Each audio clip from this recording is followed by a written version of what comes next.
Hello everyone, welcome to my YouTube channel Mamta maths tutorial. और आज class 12th में ये स्पेशल लेक्चर रहेगा इंपॉर्टेंट क्वेश्चंस को लेके। जैसा कि आपसे वादा किया था कि अब कुछ दिनों में इंपॉर्टेंट क्वेश्चन की सीरीज ही आपके सामने आएगी।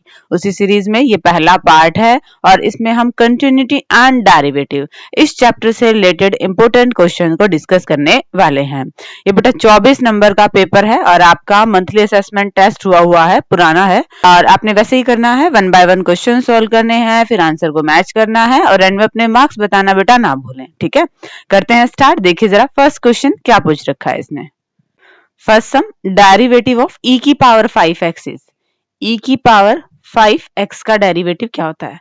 हमें पता है e की पावर x का डेरिवेटिव e की पावर x होता है, तो e की पावर 5x का डेरिवेटिव e की पावर 5x हो गया और फिर फर्दर 5x का डेरिवेटिव, 5x का डेरिवेटिव क्या होता है? 5। तो ऑप्शंस के अकॉर्डिंग ऑप्शन बी आपका करेक्ट ऑप्शन आएगा। Second, derivative of tangent x is. Tangent x का डेरिवेटिव क्या होता है बेटा? Secant square x. Third one, derivative of log x plus 1 is. हमें पता है log x का डेरिवेटिव क्या होता है बेटा? 1 बाय x होता है, तो जब x की जगह x प्लस 1 है तो ये क्या आ जाएगा? 1 अपॉन में x plus 1। Fourth, derivative of cos sin x is. तो पहले तो हम cos का डेरिवेटिव करें, वो क्या होता है? माइनस में sin। ठीक है, अब sin x का डेरिवेटिव वो क्या होता है बेटा? cos x होता है। तो ऑप्शंस के अकॉर्डिंग आपका ऑप्शन डी क्या है? करेक्ट ऑप्शन है। Question number 5, second order derivative of x की पावर 20। x की पावर 20 का डेरिवेटिव क्या करेंगे हम? पावर आगे हो जाएगी और x की पावर एक कम हो जाएगी। ये तो बेटा एक डेरिवेटिव हुआ है, सेकंड ऑर्डर का मतलब हमें दो बार डेरिवेटिव करना है। दोबारा कर देते हैं। x की पावर 19 का डेरिवेटिव 19x की पावर 18, इन दोनों की मल्टीप्लाई करेंगे तो 380x की पावर 18 और ऑप्शंस के अकॉर्डिंग ऑप्शन ए आपका करेक्ट ऑप्शन आ रहा है बेटा। ठीक है, क्वेश्चन नंबर 5 देखिए। Question number 6, derivative of e की पावर साइन इनवर्स x। हमने पढ़ा है e की पावर x का डेरिवेटिव क्या होता है? e की पावर x। तो e की पावर साइन इनवर्स x का डेरिवेटिव ये तो होगा ही। फर्दर फिर हम साइन इनवर्स एक्स का डेरिवेटिव भी कर देंगे। साइन इनवर्स एक्स का डेरिवेटिव क्या होता है? 1 upon under the root 1 minus में एक्स स्क्वायर। तो ऑप्शंस के अकॉर्डिंग आपका कौन सा ऑप्शन सही होगा बेटा? Option C will be the correct option. Question number 7, derivative of ए की पावर एक्स। हमें पता है बेटा ए की पावर एक्स का डेरिवेटिव क्या होता है? ए की पावर एक्स और साथ में लॉग ए। क्वेश्चन नंबर 8, डिफरेंशिएट e की पावर x अपॉन में sin x। अभी दो नंबर वाले क्वेश्चंस आ गए हैं, हमें साफ साफ दिख रहा है ये हमारे u बाय v की फॉर्म है। v का square, v as it is, derivative of u minus में u as it is, derivative of v। Values रख दें। v का square sin square x, sin x as it is, e की power x का derivative e की power x, e की power x as it is, और v का derivative sin x का डेरिवेटिव cos x। और तो क्या सिंप्लीफाई होगा? e की पावर x कॉमन ले लेते हैं, sin x माइनस में cos x अपॉन में sin स्क्वायर x। ये आपका आंसर आ गया। ठीक है बेटा, इस तरह से इस क्वेश्चन में हमने u बाय v के फॉर्मूले को यूज किया है। अब डिस्कस करते हैं बेटा क्वेश्चन नंबर 9 को। देखिए जरा question number 9, differentiate log x की पावर cos x। अब यहाँ पे हमारे पास क्या है? ये पावर की फॉर्म में है और जब इस तरह से दो x के फंक्शन पावर में होते हैं हम यूज करते हैं log का। y equal to log x और इसकी power cos x, taking log on both side, log y equal to log m की पावर n। क्या होती है? पावर आगे आ जाती है, तो cos x log x ये बनेगा। अब यहाँ पे डेरिवेटिव कर दें, 1 by y dy by dx, और यहाँ पे एक फंक्शन तो ये है और एक फंक्शन ये है, u इंटू v का फॉर्मूला बनेगा। u as it is, v का डेरिवेटिव, इसका डेरिवेटिव 1 अपॉन में log x और फिर log x का डेरिवेटिव 1 अपॉन में x प्लस में log x, cos x का डेरिवेटिव माइनस में sin x। तो हमारे पास dy बाय dx क्या आएगा? ये y डिवाइड में है, इधर आएगा तो मल्टीप्लाई में, अंदर क्या बचेगा आपके पास? cos x अपॉन में x log x माइनस में sin x log log x। y की वैल्यू को रिप्लेस कर देंगे। y की वैल्यू क्या है? log x की पावर cos x, और यहाँ पे cos x अपॉन में x log x माइनस में sin x log x। ये आपका आंसर आ गया। ये बेटा इस टाइप के डेरिवेटिव को सॉल्व करने का तरीका है। जब हमारे पास एक फंक्शन और उसकी पावर भी दूसरा फंक्शन हो तो हम log का यूज करके इसको सॉल्व करते हैं। दोनों तरफ log लेते हैं, log की प्रॉपर्टी लगाते हैं और अब डेरिवेटिव कर देते हैं, और एंड में y की वैल्यू को इसको रिप्लेस करना ना भूलें। ठीक है बेटा। क्वेश्चन नंबर 10 देखिए। अगर x की वैल्यू है cos theta minus cos 2 theta और y की वैल्यू है sin theta minus sin 2 theta, तो dy बाई dx निकालिए। अब जो जिसका फंक्शन होगा उसके रिस्पेक्ट में तो डेरिवेटिव होगा। x सब थीटा का है तो हम क्या निकालेंगे? dx by D theta. cos theta का डेरिवेटिव माइनस में sin थीटा और cos 2 थीटा का डेरिवेटिव माइनस में, तो माइनस एक पहले प्लस में हो जाएगा। ये बनेगा आपके पास 2 sin 2 थीटा। फिर 2 थीटा का भी तो डेरिवेटिव होगा ना, dy बाई डी थीटा भी निकाल लेते हैं ऐसे ही। sin थीटा का डेरिवेटिव cos थीटा और माइनस में 2 cos 2 थीटा। बट हमें क्या निकालना है? हमें निकालना है dy बाई dx। ये कैसे आएगा? dy by D theta into में डी थीटा बाई dx। तो dy बाई डी थीटा की वैल्यू cos थीटा माइनस में 2 cos थीटा और ये अपॉन में चला जाएगा, माइनस में sin थीटा प्लस में 2 sin 2 थीटा, और ये ज्यादा आगे सिंप्लीफाई होगा नहीं, तो यही आपका रिक्वायर्ड आंसर है। Question number 11। If y equal to 5 cos x minus में 3 sin x then prove that. इसको प्रूव कीजिए। डबल डेरिवेटिव है तो पहले हमें इसकी वैल्यू निकालनी पड़ेगी। dy बाई dx की वैल्यू क्या आएगी? डेरिवेटिव कर दें, माइनस में 5 sin x और माइनस में 3 cos x। फिर डबल डेरिवेटिव कर दें, d2y by dx square. Further इसका डेरिवेटिव करो, माइनस में 5 cos x और प्लस में 3 sin x। अब हमें क्या करना है? d2y बाई dx स्क्वायर में y और ऐड करना है, तो माइनस में 5 cos x प्लस में 3 sin x। ये वैल्यू तो इसकी आई है, प्लस में y की वैल्यू रख दो, 5 cos x माइनस में 3 sin x। ये भी कैंसिल आउट हो गए, ये भी कैंसिल आउट हो गए। किसके बराबर आ गया बेटा? 0 के, और यही हमें प्रूव करना था। अब डिस्कस करते हैं बेटा नेक्स्ट सम को। क्वेश्चन नंबर 12 देखिए बेटा।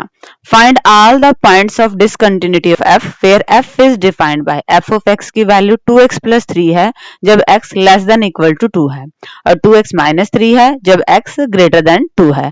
हमें सारे ही पॉइंट्स को डिस्कस करना है। अभी किन किन पॉइंट्स पे फंक्शन क्या है? डिसकंटिन्यूअस है, तो चेक तो सभी पॉइंट्स पे करेंगे।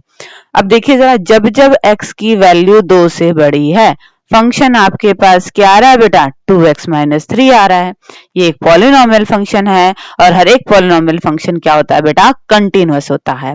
तो x की हर एक वैल्यू जो 2 से बड़ी है उसके लिए हमें फंक्शन क्या मिल रहा है? कंटीन्यूअस मिल रहा है। सेम ऐसे ही जब x की वैल्यू 2 से छोटी है तो फंक्शन क्या है हमारे पास? 2x प्लस 3 है। Again it is a polynomial function and polynomial function is continuous। तो जब जब x की वैल्यू 2 से छोटी है फंक्शन कंटिन्यूअस है। अब बच गया 2 पे हम चेक करेंगे। क्यों? क्योंकि 2 पे वैल्यू ब्रेक हो रही है। लेस देन 2 के लिए वैल्यू कुछ है, ग्रेटर देन 2 के लिए वैल्यू कुछ है। तो यहाँ पे हम लगा रहे हैं हमारे पास left hand limit. Limit x tends to 2 minus 2 पे चेक करें ना, f of x। Limit x tends to 2 minus 2 से लेस देन के लिए फंक्शन क्या है बेटा? 2x प्लस 3 है। अब इसे चेंज कर दें, x को क्या पुट करते हैं? 2 माइनस h। जब x 2 को टेंड कर रहा है, h 0 को टेंड कर रहा है, तो ये क्या बन गया? Limit h tends to 0, x की वैल्यू हमने रख दी प्लस में 3।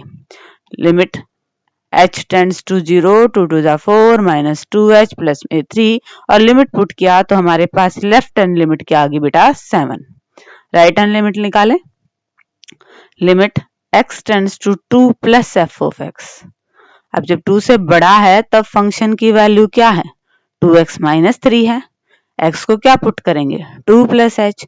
जब x 2 को टेंड करेगा, h कहाँ टेंड करेगा? 0 को। सारे x वाले फंक्शन को किस में कन्वर्ट कर दिया? h में।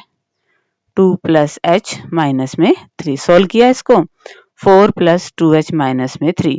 और अब लिमिट पुट करें तो आंसर क्या आ रहा है बेटा 1 आ रहा है। यहाँ पे हमारे पास लेफ्ट हैंड लिमिट और राइट हैंड लिमिट इक्वल नहीं है, मतलब फंक्शन कंटिन्यूअस नहीं है। किस पे? 2 पे। बाकी सभी वैल्यूज पे तो फंक्शन कंटिन्यूअस आ रहा है। तो पॉइंट ऑफ डिसकंटिन्यूटी क्या आ गया आपके पास? x equal to 2। डिस्कस करते हैं क्वेश्चन नंबर 13 को। Question number 13, differentiate y with respect to x। Derivative करना है। y इक्वल टू x की power sin x plus sin x की पावर cos x। यहाँ पे एक फंक्शन को हम u मान लेते हैं और एक फंक्शन को हम v मान लेते हैं। ठीक है, इस सारे को u ले लिया और इस सारे को v ले लिया। हमने डेरिवेटिव करना है विद रिस्पेक्ट टू x, तो du by dx plus dv by dx। हम u का with respect to x derivative करेंगे, v का with respect to x derivative करेंगे, दोनों को जोड़ेंगे तो y का आ जाएगा विद रिस्पेक्ट टू x। तो u क्या आपके पास? x की पावर sin x। अब हमें पता है अगर दो फंक्शन इस तरह से है कि एक दूसरे की पावर में, तो हम क्या वाला फॉर्मूला यूज करते हैं? log वाला।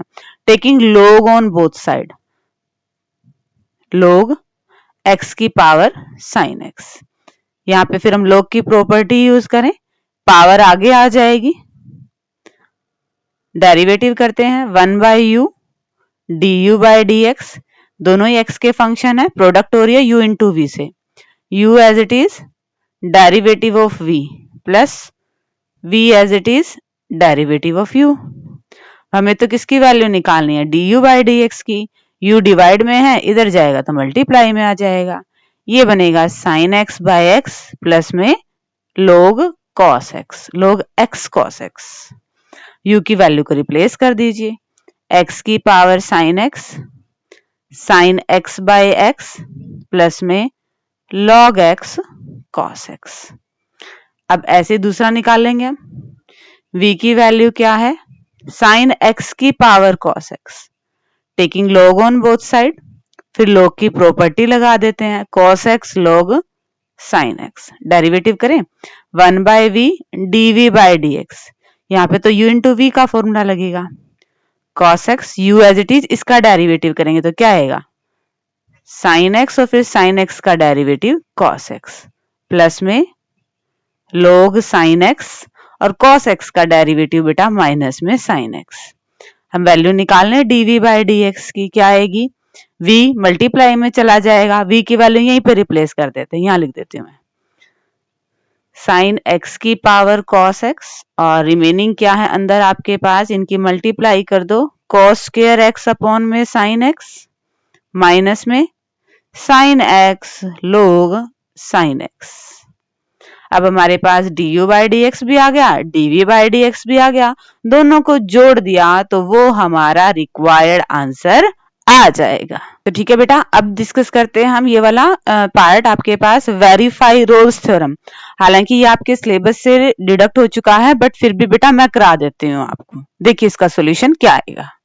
Verify Rolle's theorem for the function f of x equal to x square plus 2x minus में 8 और x किससे बिलोंग कर रहा है बेटा? -4 2 इस इंटरवल से बिलोंग करता है। रोल्स थ्योरम की बेटा 3 कंडीशन होती हैं। फर्स्ट तो क्या होती है कि फंक्शन आपका कंटिन्यूअस होना चाहिए। सेकंड, फंक्शन आपका डेरिवेबल होना चाहिए। Third, f of a equal to f of b। इन एंड पॉइंट्स पे फंक्शन की वैल्यू बराबर होनी चाहिए। अगर ये 3 कंडीशन सेटिस्फाई होती हैं तो एक ऐसा c एग्जिस्ट करता है इसी इंटरवल ए बी में। और किस तरह से कि f dash c equal to 0, उस पॉइंट पे फंक्शन का डेरिवेटिव 0 होता है। ये होती है हमारी रोल्स थ्योरम। तो पहली फर्स्ट कंडीशन कंटिन्यूअस, हमें पता है f of x is a polynomial function है और पोलिनोमियल फंक्शन हमारा कंटिन्यूअस होता है। First condition complete. Second, derivative देख ले, x की पावर 2 का डेरिवेटिव 2x, 2x का डेरिवेटिव 2, बाकी तो कांस्टेंट टर्म है। फंक्शन हमारा डेरिवेबल है, क्यों? क्योंकि इन पॉइंट्स पे कोई भी वैल्यू ले लो, कोई ना कोई डेफिनेट वैल्यू आएगी। तो फंक्शन कंटिन्यूअस भी हो गया, फंक्शन डेरिवेबल भी हो गया। इन एंड पॉइंट्स पे वैल्यू देख ले फंक्शन की। f ऑफ x क्या है आपके पास? x square plus 2x minus में 8 है, तो 2 पे और -4 पे निकालनी है। f ऑफ 2 पे वैल्यू निकाल ले, 4 और 4 8, 8 में से 8 गया 0। f ऑफ -4 पे वैल्यू निकालने, 16 बनेगा, -4 पे क्या बनेगा, -8, -8 वैल्यू क्या आ रही है, 0। f of 2 equal to f of -4 ये आ रहा है। तो हमारी रोल्स थ्योरम की तीनों कंडीशन सेटिस्फाई होगी। तो हम क्या कह सकते हैं, f dash c is equal to 0। Function का डेरिवेटिव हमने निकाला था, x की जगह c रख दो, 2c प्लस में 2 इक्वल टू 0। यहां से जरा c की वैल्यू निकालिए, क्या आ रही है, -1।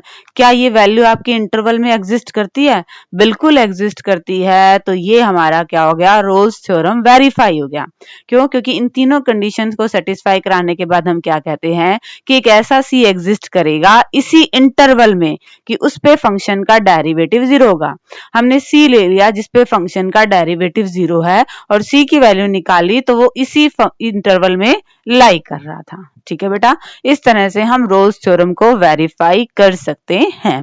तो बेटा आप कमेंट सेक्शन में जाके अपने मार्क्स जरूर बताइएगा। बहुत जल्द मैं आपके पास ऐसा ही कोई पुराना पेपर लेके आती हूँ और उसके इंपॉर्टेंट क्वेश्चन को हम डिस्कस करेंगे। Thank you everyone for watching my video.